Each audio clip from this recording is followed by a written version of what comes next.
আসসালামু আলাইকুম সবাইকে ঈদ মোবারক। দুঃখিত ঘোরাফেরা আর দাওয়াতের মধ্যে ঈদের ব্লগটা দিতে দেরি হয়ে গেল। ছোটবেলা থেকে আম্মুকে বলতে শুনেছি রোজার ঈদ এক সপ্তাহ পর্যন্ত থাকে, আর থাকবে নাই বা কেন, এক মাস ব্যাপী রোজা পালন করে এক সপ্তাহ পরিবারের সাথে আনন্দ উদযাপন তো করাই যায়। তো প্রথমেই আপনাদের দেখাচ্ছি আমার ঈদের আউটফিট। এই ছিল আমার জামা, তারপর আমি এই জুতোগুলো নিয়েছিলাম পরতে, কিন্তু আম্মু কালোগুলো পরতে দিয়েছিল কারণ আমি কাজিনদের সাথে ম্যাচিং করে কালো ড্রেসও পরেছিলাম। তারপর আমি নিয়ে নিলাম একটি আইশ্যাডো প্যালেট আর একটি লিপস্টিক। আমি খুব বেশি সাজি না, তাই আমার এতেই সাজুগুজু হয়ে যাবে। তারপর দুইটা রিং নিয়েছিলাম পরতে। আম্মু পরে আমাকে এই রিংটাও বের করে দিয়েছিল কারণ এটা আমার ড্রেসের সাথে ম্যাচিং হয়েছে। আর এই ব্রেসলেটটা আমার বড় চাচিমু আমাকে গিফট করেছিল, পরে সেটাও আমি পরে নিয়েছিলাম। তো প্রথমেই আমার ঈদের খাবারের যাত্রা শুরু হয় সেমাই দিয়ে। এখানে যে দুই রকমের সেমাই দেখতে পাচ্ছেন, তার মধ্যে লাচ্ছা সেমাইটা বড় চাচিমু করেছিল আর চূড়া সেমাইটা আম্মু বানিয়েছিল। তো এই শুকনো সেমাইটাই আমার বেশি পছন্দ, সাথে আমি একটু আইসক্রিম নিয়ে নিলাম। এভাবে খেতে বেশ মজা লাগে। তারপর যেটা না খেলে আমার দিন শুরু হয় না তা হলো চা, আর সাথে পরোটা হলে তো জমে ক্ষীর হয়ে যায়, তাই একটা পরোটা আর এক কাপ চা খেয়েছিলাম। তারপর একটু নুডলস নিয়েছিলাম, সেটা আর আমি শেষ করতে পারিনি। এমনিতেও আমার নুডলস খুব একটা পছন্দ না, তার উপর পেটেও জায়গা ছিল না। আর নুডলসটা বানিয়েছিল আমার ছোট চাচি আম্মু। ঈদে এভাবেই আম্মুরা আইটেম ভাগাভাগি করে তৈরি করে নেয়। খাবার শেষে আমি পাশের বাসার কাকির সাথে দেখা করতে যাই, উনি আমাকে খিচুড়ি খেতে দেয়। ওখান থেকেও একটু টেস্ট করে নিয়েছিলাম। বাসায় এত কিছু খেয়ে এই 2 চামচের বেশি আমি আর খেতে পারিনি। আসার সময় কাকি থেকে বকশিশ নিয়ে আসি, কারণ ঈদের দিন আর ঈদ সালামি নিব না তা কি কখনো হতে পারে। আর এটাই ছিল এই ঈদে আমার প্রথম বকশিশ। তারপর আমার আব্বু, চাচু আর কাজিনরা ঈদের নামাজ পড়ে বাসায় আসে। প্রথমে সবার থেকে বকশিশ আদায় করে নেই। এখানে যদিও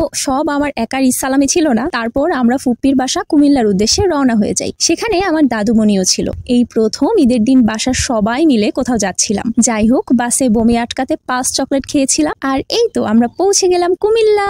প্রথমে বাস থেকে নেমে আমরা ফুপ্পির বাসার জন্য দই, মিষ্টি, আইসক্রিম নিয়েছিলাম। এখানে এত এত মিষ্টির বাহার দেখে আমার মন চাচ্ছিল সবগুলো থেকে একটা একটা টেস্ট করি। আর এই কেকগুলো দেখেও আমার ভীষণ লোভ হচ্ছিল। যাই হোক, ফুপ্পির বাসায় পৌঁছে প্রথমেই খাই 1 গ্লাস ঠান্ডা শরবত। তারপর কাজিনরা সহ হাঁটতে বের হই। আর এই দেখুন, ওদের সাথে কথা বলতে বলতে শরবতের গ্লাস হাতেই আমি বের হয়ে চলে আসি। কিছুক্ষণ হাঁটাহাঁটির পর ওদেরকে বলি, সবাই সিরিয়ালি আমাকে সালাম করো, আমি তোমাদের সালামি দিব। যেহেতু আমি সবার বড়, সবাই আমাকে একে একে সালাম করে। আসলে এটা শুধুমাত্র মজা ছিল কাজিনরা সহ।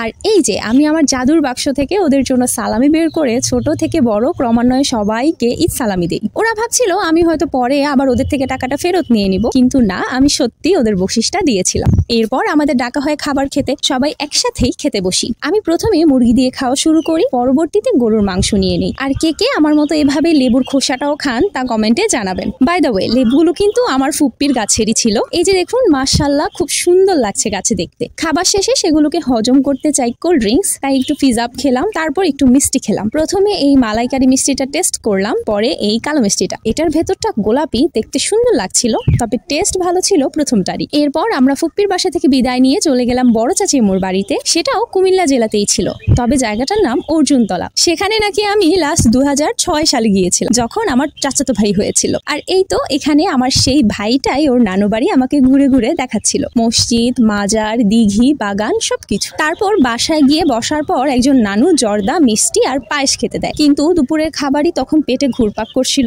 আমি শুধু তৃপ্তি করে চাটাই খেয়েছিলাম, কাজিনরা সহ চিয়ার্স করে। আর এখানে আপনাদের সাথে একটা বিষয় শেয়ার করছি। আমার বড় চাচিমুর বাবা অর্থাৎ নানা ভাই রোজা শুরু হওয়ার আগের দিন মারা যান। এটা ওনারই আলমারি। আমার চাচিয়ামু আমাকে খুলে সবকিছু দেখাচ্ছিল। আর এই টমেটো গাছগুলো দেখছেন, এগুলো উনি নিজ হাতে লাগিয়ে গিয়েছিলেন। সবাই অবশ্যই ওনার জন্য দোয়া করবেন, উনি যেন বেহেশত নসিব হন। এরপর এখানে যে কিউট বাচ্চাটিকে দেখছেন, ওর নাম নাভান, আমাদের একজন খালামুনির ছেলে। মাশাআল্লাহ, ও এত মিশুক, সবার কোলে যাচ্ছিল। এদিকে আমার চাচাতো ভাই আমাকে ফুল এনে দেয়। তার আগে আমি অনেকক্ষণ চেষ্টা করেও গাছ থেকে ফুল ছিটতেই পারিনি, যদিও ফুল গাছেই সুন্দর। তারপর সন্ধ্যা হওয়ার আগেই আমরা বাড়ি ফেরার উদ্দেশ্যে রওনা হয়ে যাই। আর এই জিনিসটা আমার কাছে একটু ইন্টারেস্টিং লাগাতে আপনাদের সাথে শেয়ার করলাম। পরে খেয়াল করেছিলাম লোকটার নামই ভদ্র। তো এমনই আনন্দ আর ভ্রমণে আমাদের ঈদের দিনটা শেষ হয়ে যায়। ফেরার পথে সূর্যটা যেমন হেলে পড়েছিল, তেমনি ঈদও আমাদের থেকে বিদায় নিয়ে নিয়েছিল। বাড়ি ফিরে সবাই দাদুমণির থেকে বকশিশ আদায় করি।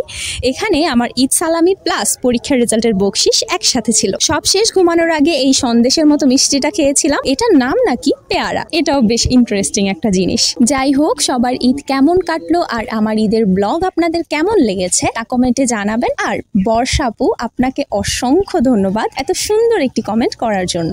সবাই ভালো ভালো থাকবেন, কাছের মানুষদের ভালো রাখবেন। আল্লাহ হাফেজ।